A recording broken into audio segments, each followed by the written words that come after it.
عورتیں اکٹھی ہوتی ہیں، مرد اکٹھے ہوتے ہیں، نوجوان بچے، تو وہ ایک پیغام، ایک بات سننے کے لیے ایک جگہ اکٹھے ہوتے ہیں، یہ توحید کا منظر ہے۔ صحیح، تو جس طرح حشر میں اللہ تعالیٰ بیان کرتا ہے ساری اللہ تعالیٰ روحوں کو اکٹھا کرے گا، یہاں جسموں کا اکٹھا ہونا توحید کا ایک منظر ہے۔ تو توحید کا مضمون اپنے ذہن میں رکھیں تو خدا سے ملنا ہے، اسی کی خاطر ہم آتے ہیں، ہم کوئی یہاں دنیا کمانے تو نہیں آتے، کوئی اچھی باتیں، کوئی عبادت، کوئی تہجد، مختلف چیزیں ہم وہ کرتے ہیں جو اللہ کی طرف لے جانے والی ہیں، اور وہ توحید کا منظر ہے۔ تو اس لیے اجتماع، کوئی بھی اجتماع ہو، چاہے محلے کی میٹنگ ہو، اپنے حلقے کی میٹنگ ہو، وہ بھی ایک توحید کا منظر پیش کرتی ہے۔ تو اس کا سارا تعلق جمعے سے ہے، جمعہ اور اجتماع ایک ہی معنی ہیں، تو اس لیے اس کو اللہ کی توحید سے باندھنا چاہیے، اور تصور وہی ہے بیسیکلی، بنیادی طور پر یہ توحید کا تصور ہے، اسی کے لیے جمع کیا جاتا ہے۔ باقی اس کی اغراض جو ہیں وہ بار بار سنائی جاتی ہیں، تاکہ نیکی پیدا ہو، تقوی پیدا ہو، خدا کی طرف آئیں، اور جسمانی لحاظ سے بھی تگڑے ہوں، تاکہ عبادت اور دوسرے دینی کاموں کے لیے، دینی کام کرنا بھی یہ ایک عبادت ہے۔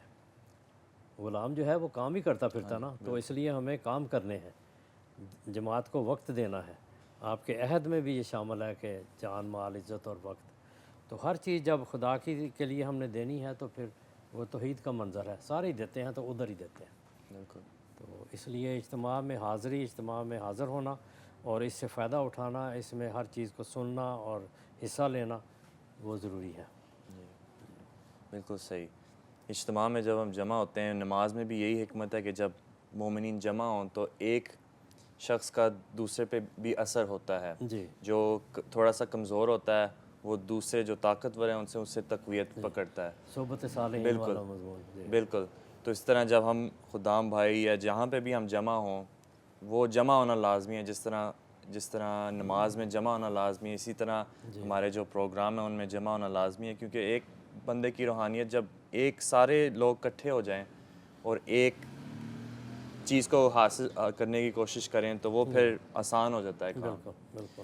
تو جزاک اللہ، بہت بہت مربی صاحب، جزاک مسجد خدا علیہ احمدیہ کینیڈا کی طرف سے ہم آپ کے شکر گزار ہیں کہ آپ نے اپنے قیمتی وقت میں سے چند لمحات ہمیں دیے، اور مجھے امید ہے کہ ہمارے خدام بھائی جو گھر پہ موجود ہیں اور اس لائیو اسٹریم کو دیکھ رہے ہیں، وہ اس سے ان کو فائدہ ہوا ہوگا اور بہت ساری نئی باتیں انہوں نے سیکھی ہوں گی۔